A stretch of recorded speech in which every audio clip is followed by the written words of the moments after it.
开饭喽！今天中午清炖牛肋条、腊肠焖饭，直接把腊肠放米饭上蒸，直接把腊肠倒进去，蒸出来米饭好吃。牛肋条买回来第一件事，先给它泡血水，然后再冷水焯一下水，先把牛肋条焯水。下锅先焯水，剪开，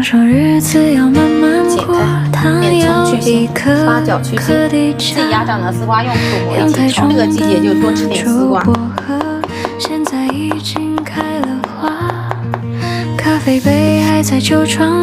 好水的牛肋条直接转高压锅里面，高压锅要快一点。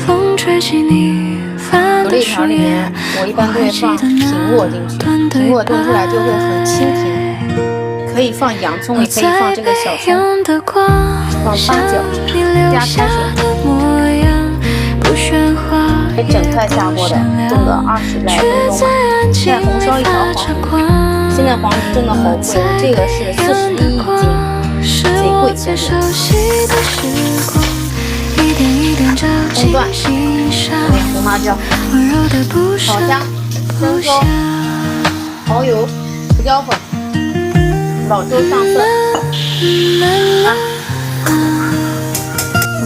盐调味，葱先放上盖子，一戳就戳通了，整块我就炖了25分钟。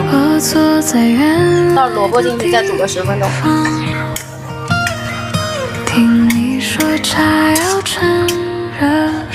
红烧黄鱼，今天教你们西葫芦的一个新吃法，凉拌西葫芦，西葫芦也是可以凉拌生吃的，增加你们真正的矿泉水。这西我们就不要了。凉拌类的菜就给它种下水，就很干，基本上沙拉汁。这个菜太适合夏天了，来一点盐和松鲜面调味。丝瓜炒口蘑，牛肋条给它捞出来。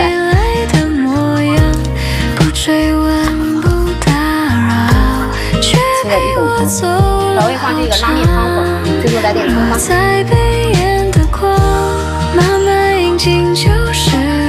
正宗的牛肉汤，料汁蘸牛肋条吃。我们家小朋友特别喜欢这个辣，简简单单又得一餐。有些人不必常联系，却始终住在心底，就像这光不言语，口蘑和丝瓜在一起却一直在提醒你。我在北岸的光，还想你离开那天的阳光，在雨薇同名直播间开一次没回望。今年给他买的那个有点小的，给他换了一个大的，是不是？这个我有特别的什么味道？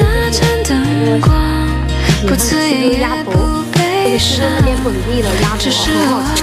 上次买的非常好吃，就直接加热一下就好了。这个料汁直接到锅里面蒸一下就好，加热一下。杨子豆他们家又新出了一个新的口味，这个就是好吃又不贵，很好吃的味道，就好吃没负担的味道。燕麦脆的坚果，然后夹杂着玫瑰的味道。